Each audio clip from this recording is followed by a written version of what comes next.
Ladies and gentlemen, what's going on, everybody? This is Joseph Conlon coming to you with your AEW Dynamite review on Wednesday, April 29th, 2020. And Tony Khan sent a tweet out earlier in the week that tonight's show was going to be one of their best Dynamites they've ever put on. I don't know about best Dynamites, but as far as best empty arena show goes, I would say yes. This one and the first empty arena show that AEW did were the two best empty arena shows of the entire year. I thought tonight's Dynamite show was excellent from 8 p.m. to 10 p.m. Starting with Darby Allin and Cody and ending with Lance Archer and Dustin Rhodes. This show tonight was excellent. I'm not being a mark. I'm just stating the facts. This show tonight was excellent. Look at it. Effective squash matches. That tag team no disqualification match was great stuff.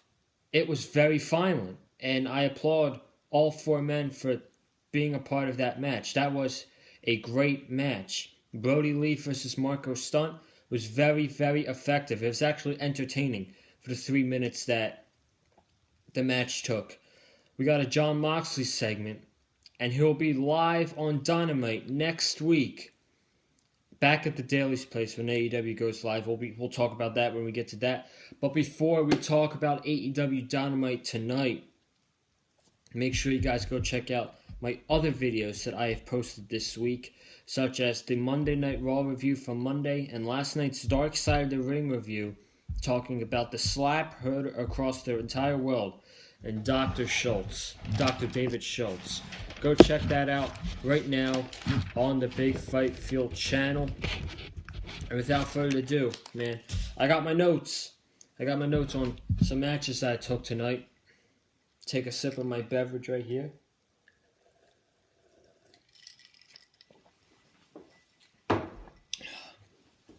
That'll be it for the review. No sips. No drinking soda during the review.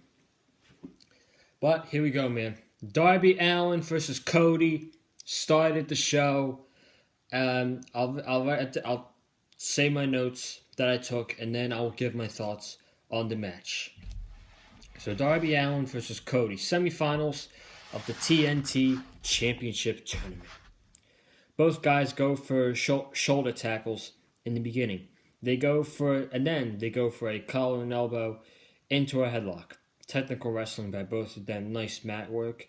Cody hurts his knee during one of the technical moves he was going for.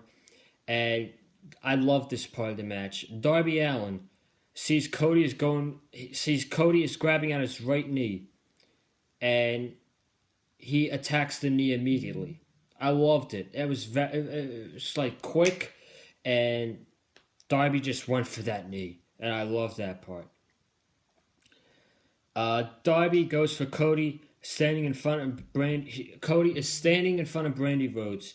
He goes to tackle Cody into the guardrail, but he hits Brandy into the guardrail. So Brandy is helped to the back by Billy Gunn. Back from commercial, Cody gives Darby a vertical suplex, and Darby kicks out.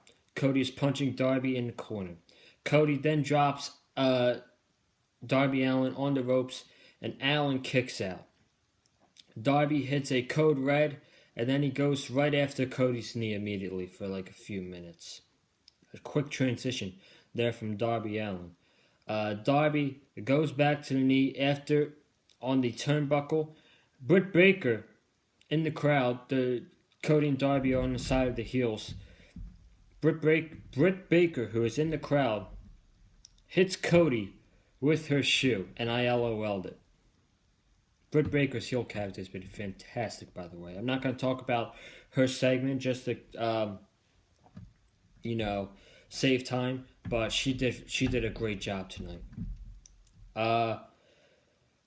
Darby and Cody both go for a clothesline at the same time. Cody hits a release suplex and then a disaster kick to follow up onto Darby.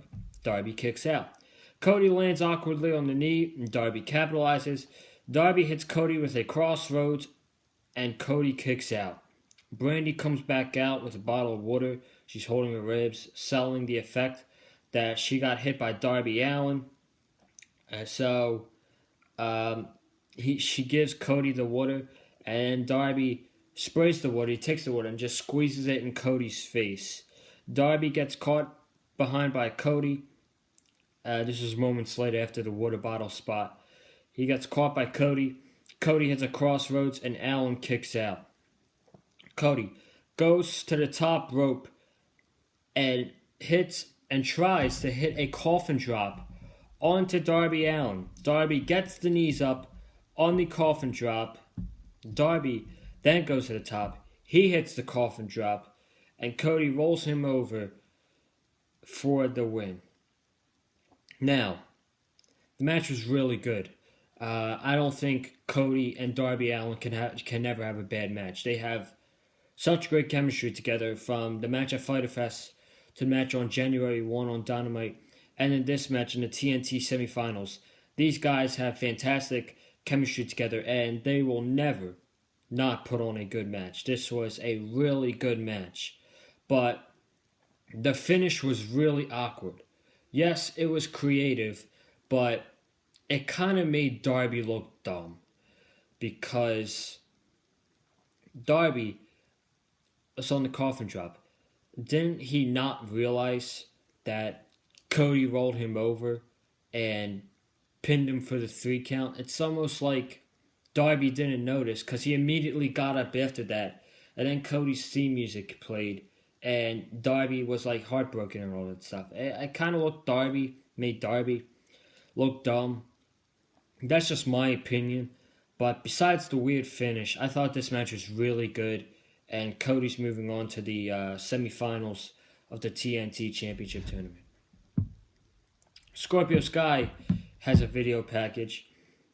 Again, continuing from last week, and he's talking about his buddies with SCU, Frankie Kazarian and Scorpio Sky, and playing highlights and talk about how they're like brothers to him, and they started doing Being Elite.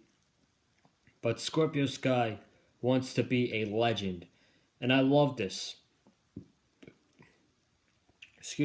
I love this. Scorpio Sky wants to be a legend, so it looks like they are moving Scorpio Sky into a singles role and having Frankie Kazarian and Christopher Daniels be the tag team of SCU.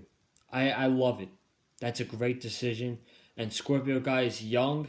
He's very talented. He opened a lot of eyes with his match against Chris Jericho. And he's going to do great as a singles competitor in All Elite Wrestling. MJF provided an update on his finger, I guess. And he was like, I've recovered faster than ever from an injured finger, and I'm fully recovered. A doctor said he was surprised, but then unfortunately I suffered another injury. He takes off the scarf, and he's wearing a neck brace, and he nicked himself while shaving his neck, and therefore MJF injured his neck. This was funny, really hilarious, and it's a good way to get MJF on TV when he can't be there live. But, speaking of live, MJF is going to be live on Dynamite next Wednesday on TNT. So what is MJF going to do next week? We shall see. I don't know. We then got Wardlow in action against Musa, who looked almost taller than him. And Wardlow beat this guy in 2 minutes. Gave him his airplane finisher, which is one of the best finishers in AEW. And Wardlow wins. Nothing to say, really, about this match. It was an effective squash match. And pretty good for Wardlow. We've then seen episode 3 of the Bubbly Bunch. And we have the Inner Circle talking about who won last week's Flim Flam. Was it Chris Jericho? Was it Sammy Guevara? And then they did an angle where it's kind of been a common thing. I don't really watch TikToks, but people post these on Twitter. It's like someone's doing one thing and then they put their hand up onto the camera and then you got another guy doing some skit. They did that. So they had Jericho and then they had Peter Avalon, Jungle Boy, Luther, and then they had a couple legends in there. They had Virgil, Chris Jericho's father, which I laughed, and then Vicky Guerrero at the end, who was like, "Are you kidding me? Are you kidding me? Are you kidding me?" And she didn't say excuse me. What do you want me to say? These guys are fantastic. Chris Jericho's the GOAT, and the Bubbly Bunch is continuing to be one of the best things on Dynamite on a weekly basis. This was funny, and this was comedy gold. If AEW knows how to do one thing, they know how to do a lot of things, but they do something right that WWE can't get, and that's comedy television. Just saying. Best Friends versus Kip Sabian and Jimmy Havoc. No disqualification tag team match. This match was brutal in a very good way. A violent tag team match. Took notes for this one too, as it was one of the top matches on Dynamite this week. Not the top match, but it was hyped up, I guess, from the build with Kip Sabian and Chuck Taylor, and then Jimmy Havoc and Orange Cassidy last week. It added to this. So let's go over these notes and then give my thoughts on the match. Jimmy Havoc and Kip Sabian attack the Best Friends during their entrance. Trent does a top rope dive over the top rope onto Havoc and Sabian. Havoc takes a chair and he's getting ready to hit, I believe, Chuck Taylor with the chair, but Orange Cassidy's standing right behind him. He turns around, he throws the chair at Orange Cassidy, and Orange Cassidy sells this chair shot perfectly. He sells it perfectly. He's dead for about 40 seconds until he's helped to the back. That just was a great spot, man. And then Orange Cassidy comes back and during the match. We'll get to that. So I wrote, he froze for a few good seconds until he got helped to the back. Havoc suplexes Taylor onto a pile of chairs on the outside. Havoc goes for a concerto on Taylor, but Trent saves Taylor and he spears Jimmy Havoc. Sabian is stomping away on Trent in the ring. Havoc throws a chair into Chuck Taylor. Havoc then throws a ladder into Trent, who's laying on the corner, the left side corner. He throws a ladder into Trent, so that was brutal. Jimmy Havoc is then biting Trent's ear.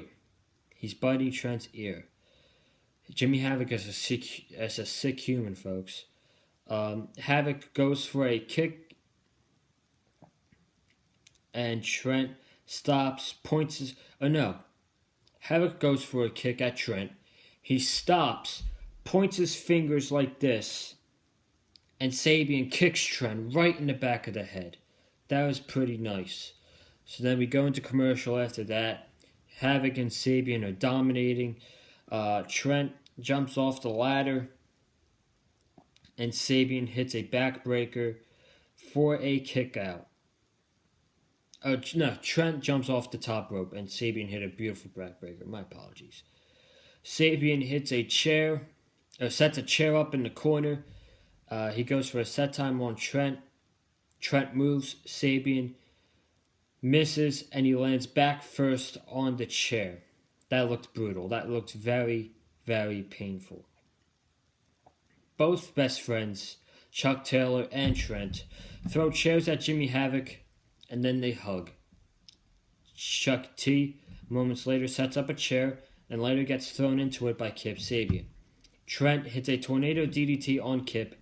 Later on, lands him on a chair, and Havoc saves the match. I think he power slammed him on a chair or something. I didn't get it since I was taking notes for other things during this match, but I believe it was a power slam. Trent lays Sabian on the ladder, and Havoc saves Sabian, throws him off the ladder.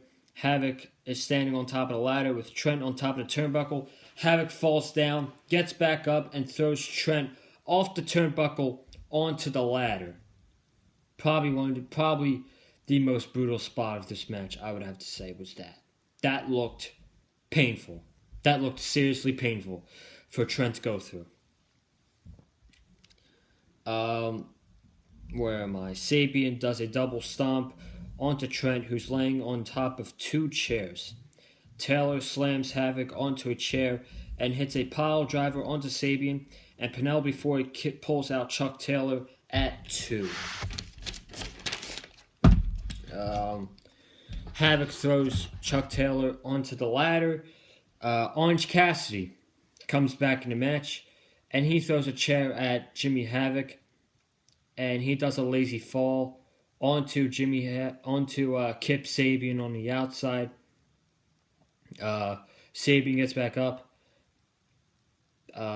Ford goes to hit Cassidy. Cassidy moves.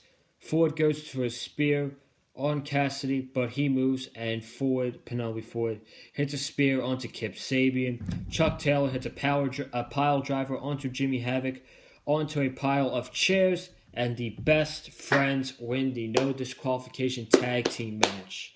This match was great, I thought. A great no DQ tag team match. My good friend, DJ Storms, I'm sure you're watching this, bro. So shout out to you. I was texting him during Dynamite tonight, and he said to me, this is what Jake Hager and Jon Moxley should have been. And I was like, he's right. He's absolutely right. This is what Jon Moxley and Jake Hager should have been. Violent, non-stop, and we got one chair spot in that match. We had several chair spots in this match, a couple ladder spots, very entertaining, and the match was really good.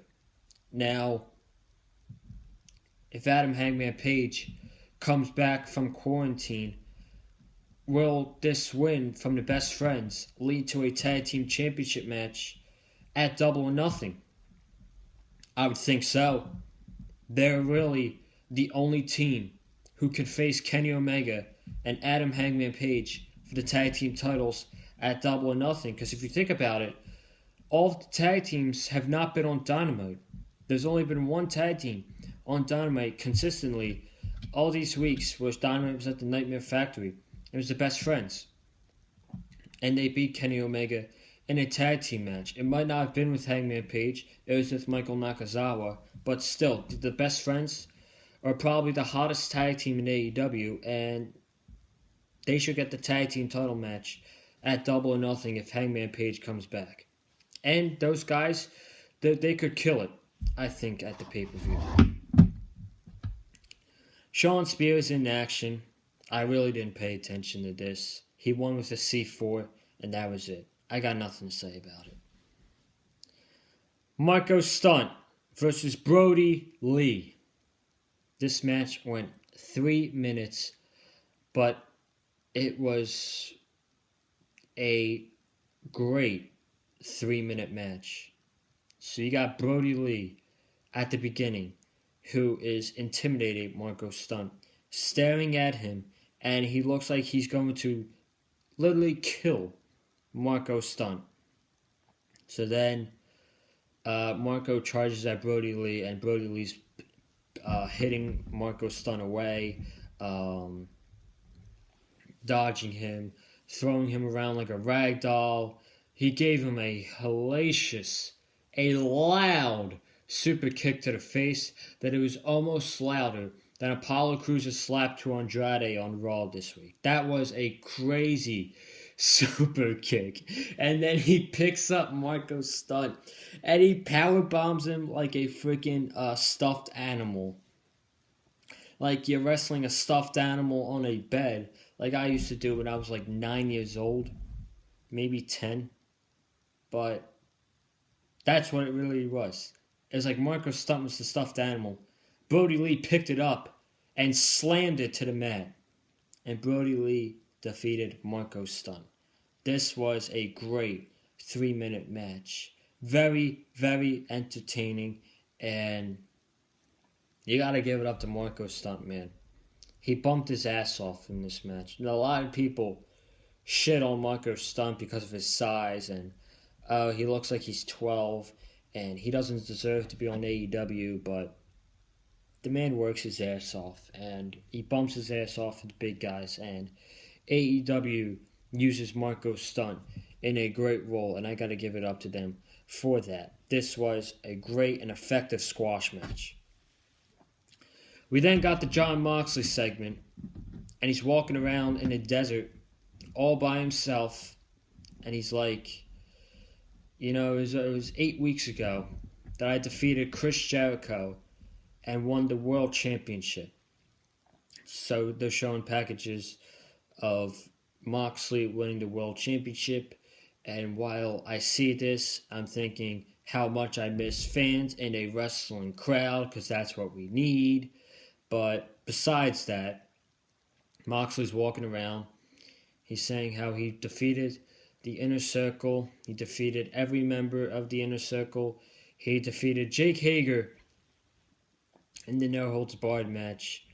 While Jake Hager made one mistake, Moxley threw the chair at his face and hit the paradigm shift and retained the championship.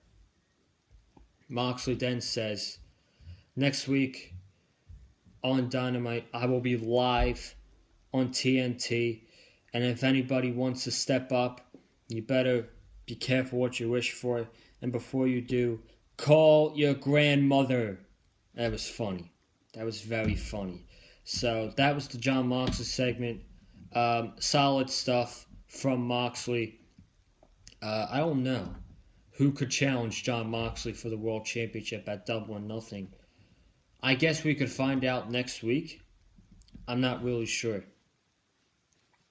Speaking of next week's Dynamite will be live from Daly's place.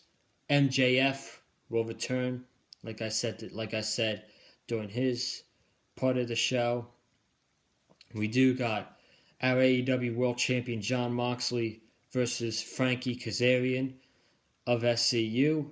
And in a tag team street fight, we have Matt Hardy and Kenny Omega versus Chris Jericho and Sammy Guevara. Looking like a pretty good show next week, man. I can't wait. Can't wait for Dynamite next week. Looking like a good show. Finally, the last thing we'll talk about on this review is Lance Archer versus Dustin Rhodes. And this was personally my match of the night. If you're going to ask me what I thought was the best match tonight, I would tell you Lance Archer and Dustin Rhodes. The storytelling of this match and the way Lance Archer was presented was friggin' brilliant. So, of course, I took notes for this match. So, I'm going to read them off and then give my thoughts.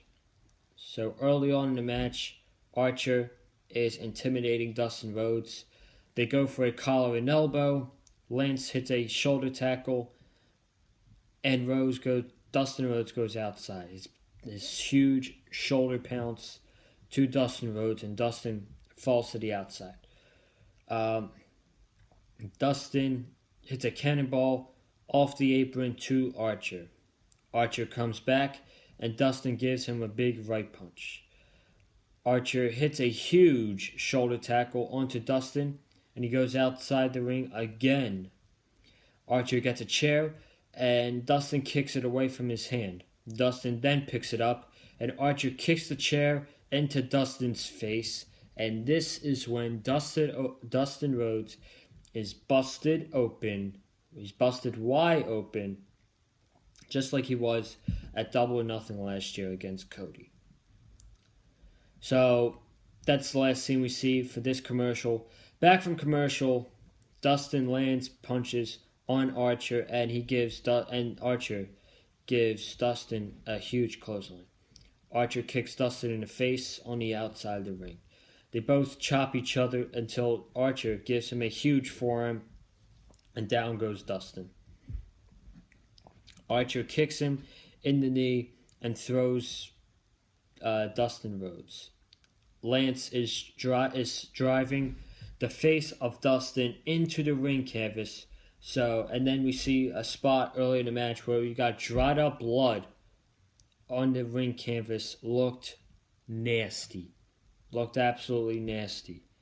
Where am I? Dustin fights back and sets Archer up in the corner, and he kicks him right in the balls. And then after that, Archer hits more forearms into Dustin Rhodes.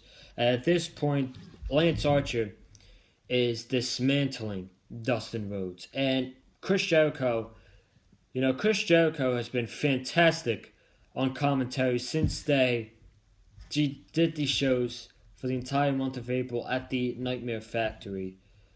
Chris Jericho compared Lance Archer to Michael Myers, and I could not think of a better comparison for Lance Archer than Michael Myers.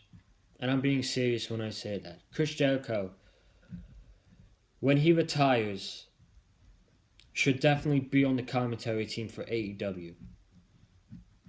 Absolutely be on the commentary team. Archer has a lock on Dustin Rhodes, back from commercial. Dustin hits a Canadian Destroyer onto Lance Archer for a 2 count. The fact that Dustin hit a Canadian Destroyer on a huge guy like Lance Archer really impressed me. Both are given forearms back and forth again. Dustin gives Lance Archer a scoop slam and hits 5 punches on the turnbuckle. Dustin then hits a crossroads, and Lance Archer kicks out at 1. Lance Archer kicks out at 1, and the wrestlers in the crowd looked stunned from Lance Archer kicking out at 1 from the crossroads. The fact that they did that made Lance Archer look absolutely legit. Made him look legit.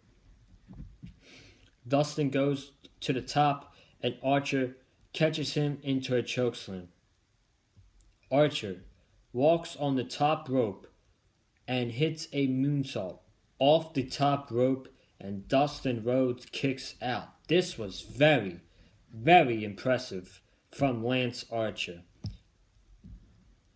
who really did impress me in this match. If you guys did not see Lance Archer's work in New Japan before he came into AEW, I would request that you look up some of his matches he did in New Japan, because he is a great wrestler. Dustin rolls up Lance Archer, and Archer kicks out.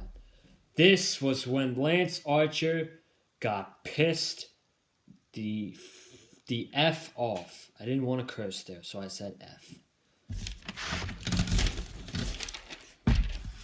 Archer rips off the turnbuckle pad and starts slamming Dustin's bloodied head into the turnbuckle again and again and again, and Dustin's done. Dustin is knocked out, basically. Brandy's there. QT Marshall comes out with a towel in his hand and is thinking about throwing in the towel. Cody then comes out and to take the towel from QT Marshall and is talking to Dustin, and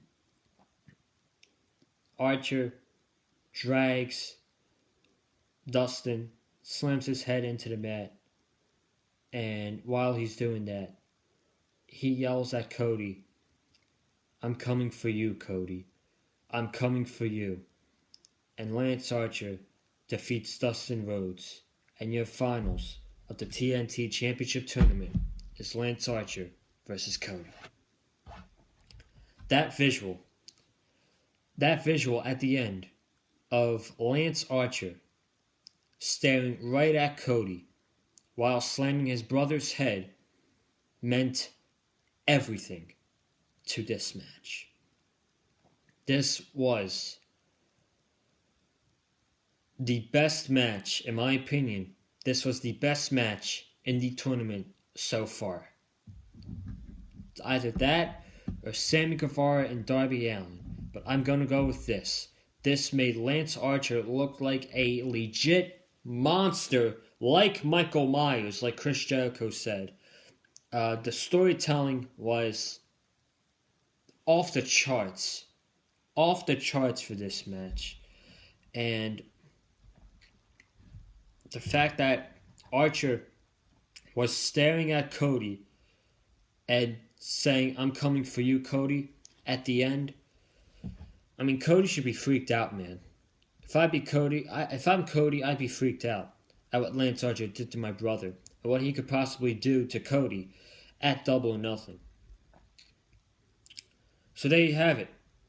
Cody and Lance Archer is your finals of the TNT Championship Tournament.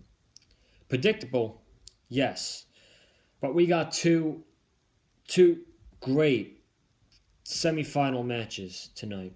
So I'm not going to complain, and I trust AEW to put on a damn good match with Cody and Lance Archer at Double or Nothing. Guys, that's your AEW Dynamite review tonight. I want to thank you guys for watching this video. If you haven't already, subscribe right here on the Big Fight Fuel channel. Comment down below what you thought of tonight's Dynamite. Did you think it was good, okay, or bad? Like I said in the beginning, I thought the show tonight was excellent. Like this video with a super kick. You can follow me on Twitter at Conlon_Joseph. You can follow me on Instagram at Conlon_Joseph. You can follow Eddie on Twitter at Eddie Mullins515. Guys, I'm getting out of here.